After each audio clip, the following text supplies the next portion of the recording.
Eleições 2022, o clima anda tenso, o jornalista Beto Almeida, está cada vez mais acirrado o ambiente entre lideranças estaduais do PT e do PDT e principalmente entre as lideranças nacionais dos dois partidos. O presidenciável Ciro Gomes voltou a bater duro nessa terça-feira no presidenciável Luiz Inácio Lula da Silva. O Carlos Silva chega agora com essas informações que ganham repercussão nos bastidores políticos.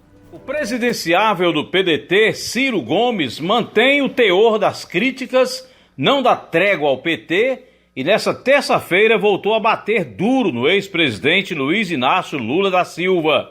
Os ataques são desferidos 24 horas após Lula cumprir uma longa agenda no Ceará, onde se reuniu com lideranças do MDB, PSDB, PDT, PT, PCdoB e PSB. As críticas tiveram também como alvo o ex-ministro e ex-presidenciável Fernando Haddad. Segundo Ciro, Lula e Haddad não possuem projeto, mas apenas paixão doentia pelo poder. Ciro, na mensagem em suas redes sociais, foi mais longe e acusou o ex-presidente de ignorar os problemas do país. Enquanto eu peço para debater os problemas do Brasil, eles, Haddad e Lula, seguem evitando. Não tem projeto, apenas paixão doentia pelo poder. Para obtê-lo, pagam qualquer preço.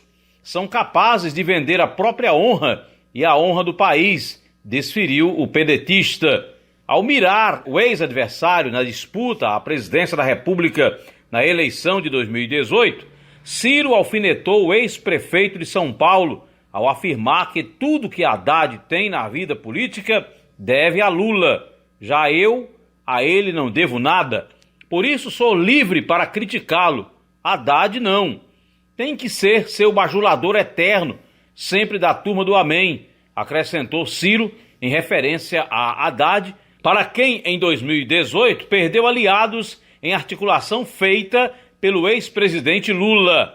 Com redação do Ceará agora, para o jornal Alerta Geral, Carlos Silva. Como a cada ação corresponde uma reação, o jornalista Beto Almeida, a deputada federal Luiziane Lins e o deputado federal José Aires Cirilo deflagraram nesta terça-feira, em reunião com o presidente da executiva regional do MDB, ex-senador Eunício Oliveira, um movimento para o lançamento de uma candidatura própria ao governo do estado, tendo como principal argumento a montagem de um palanque leal ao presidente Lula ou ao presidenciável Lula no Ceará. É um desdobramento dessas críticas feitas pelo pré-candidato do PDT, Ciro Gomes, ao Partido dos Trabalhadores, tendo como alvo o Lula e o Fernando Haddad, que em 2018 chegou ao segundo turno das eleições presidenciais.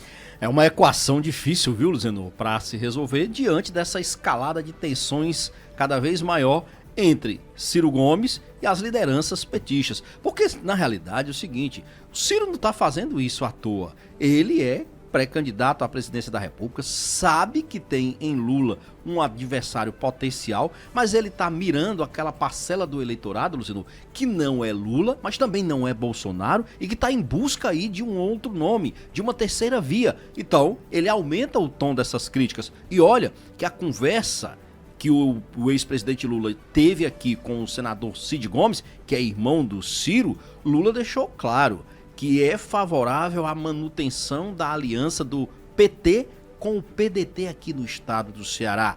Que ele, Lula, não vai fazer nenhuma objeção para que esta união permaneça. Porque também interessa ao ex-presidente Lula. Não interessa a uma parcela do PT, é verdade. A gente viu aqui, inclusive entrevistamos o deputado federal José Ayrton Cirilo, e ele é dessa outra parcela do Partido dos Trabalhadores que entende que não dá mais para manter esta aliança e que essas declarações reiteradas de ataques do Ciro Gomes, por exemplo, não contribuem para manter esta união. E ele disse que desrespeita o candidato do PT à presidência da República, Lula. Ora, isso daí, na realidade, as últimas e as mais recentes declarações do Ciro serviram como um verdadeiro caldo de apoio aí nesta proposta de unir os que hoje são contrários à manutenção da aliança. E aí sim, foram em busca de quem, lógico, do MDB de Eunício Oliveira. Eunício já disse claramente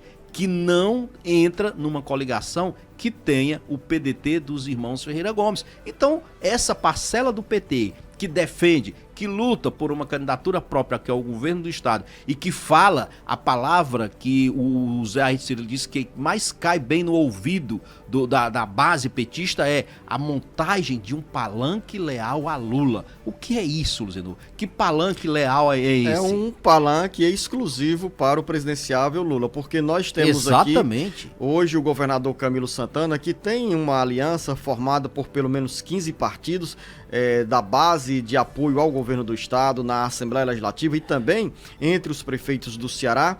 E o Camilo, lançado pelo pré-candidato Lula ao Senado, está aí como um articulador, como um interlocutor para manter essa aliança. Diga-se, faça-se o registro, jornalista Beto Almeida, sobre a lealdade do governador Camilo Santana aos irmãos Cid e Ciro Gomes.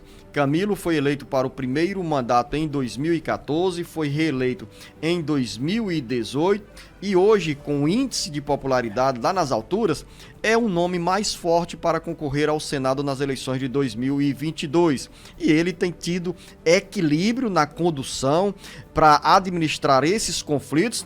Naturalmente, alguns setores do PT trabalham para lançar a candidatura própria ao governo do estado, mas para a maioria dos petistas, para a maioria que comanda o partido, esse rompimento é desinteressante. Interessa a alguns que querem ver o circo pegar fogo, mas nós estamos apenas nas prévias de uma conversa, de um diálogo e também de troca de farpas que podem se converter lá na frente em união de quem hoje está em lados opostos. Até porque o senador Cid Gomes deu declarações recentes, mas que foi anterior, essas declarações foram anteriores à conversa dele com o ex-presidente Lula, dizendo, por exemplo, que o nome dentro do PDT ideal para disputar o governo do estado no ano que vem seria o do ex-prefeito Roberto Cláudio. Mas isso, logicamente, pode mudar, como você disse, a depender do avanço das conversas, das negociações. O próprio senador Cid Gomes foi muito claro.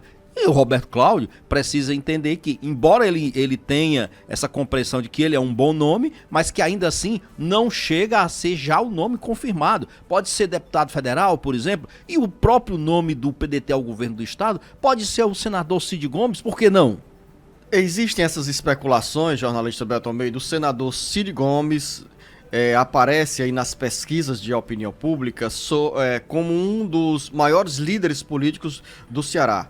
Ele sempre tem referência, recebe referência, os números estão em pesquisas e hoje, há um ano das eleições de 2022, o nome de Cid Gomes é quem aparece com mais popularidade, com mais aceitação entre os eleitores para concorrer ao governo do estado. Cid tem, porém, jornalista Beto Almeida, resistido à ideia de disputar o governo do estado. Seria para ele um sacrifício. Mas lembre-se também que nessa composição, quando se fala em nome de pré-candidatos do PDT ao governo do estado, temos, como você citou, o ex-prefeito de Fortaleza, Roberto Cláudio, que está aí, deixa os aliados animados para uma possível candidatura ao Palácio da Abolição. Mas lembre-se, Roberto Cláudio hoje tem o primeiro suplente de Cid Gomes no Senado. Tem o irmão, né? O irmão dele. Irmão dele, né? Irmão do Roberto Cláudio. Essa composição de forças aí pode deixar também, no caso de Cid Gomes entrando para disputar o governo do estado, deixar o ex-prefeito de Fortaleza, Roberto Cláudio, bem contemplado. Não apenas com o irmão, que ascenderia ao Senado, e também o próprio Roberto Cláudio, que iria também aí provavelmente ocupar uma vaga de deputado federal. Exatamente. Essa leitura tem rumo, Beto? Tem rumo e vai ganhar cada vez mais pressão ao longo dos dias, porque à medida que isso vai avançando, Luziano, naturalmente as pressões também vão acontecendo para que esse desenlace ocorra lá para abril do ano que vem, Luziano. E citar também que dentro do PDT ainda tem pré-candidatos a vice-governadora Isolda Sela e o deputado federal Mauro Filho, que vem se articulando com o secretário de Cidades, José Albuquerque, para a formação de uma chapa, né? ainda o presidente da Assembleia Legislativa, Mas vamos- Evandro Leitão. já que nós Para estamos- finalizar, aí, são 7 horas e você- 45 minutos. Acabou o tempo, Beto. Eu quero dizer o seguinte: o senador Tasso Gereissati rompeu o silêncio nessa terça-feira e contestou uma informação dada na segunda-feira de que ele estaria desistindo da disputa pelas prévias do PSDB, que irão indicar o candidato do partido à presidência da República. Tasso também contestou o governador de São Paulo, João Dória, que em entrevista no programa Roda Viva na TV Cultura na noite de segunda-feira, citou que o tucano cearense teria desistido das prévias. Ainda não é fato, o jornalista Beto Almeida, mas nos bastidores a informação é no sentido de que o senador Tasso Gereissati não irá mesmo disputar as prévias do PSDB. Talvez espere um momento mais adequado para se pronunciar sobre isso. Pode até ser que ele não dispute, eu concordo com você, mas o fato é, ele disse uma coisa que é verdade. Ele disse, olha, no momento em que eu desistir, quem vai fazer esse anúncio sou eu. Exato. Não é o governador de São Paulo. E o próprio João Dória pediu desculpas. Disse que tinha falado, dado essa notícia baseado numa outra que ele leu aí por aí dizendo que o Tasso teria desistido. Pediu desculpas, mas criou sim um embaraçoso desconforto Mais dentro um do mal-estar PSDB. dentro do PSDB. Mais um mal-estar dentro do PSDB. Lembrando, você disse bem, as prévias do PSDB vão acontecer no dia 21 de novembro. Ele, além de Tasso Gereissati, tem o João Dória, que é o governador de São Paulo, tem o governador do Rio Grande do Sul, Eduardo Leite, e o Arthur Vigílio, ex-prefeito Prefeito de Manaus. de Manaus.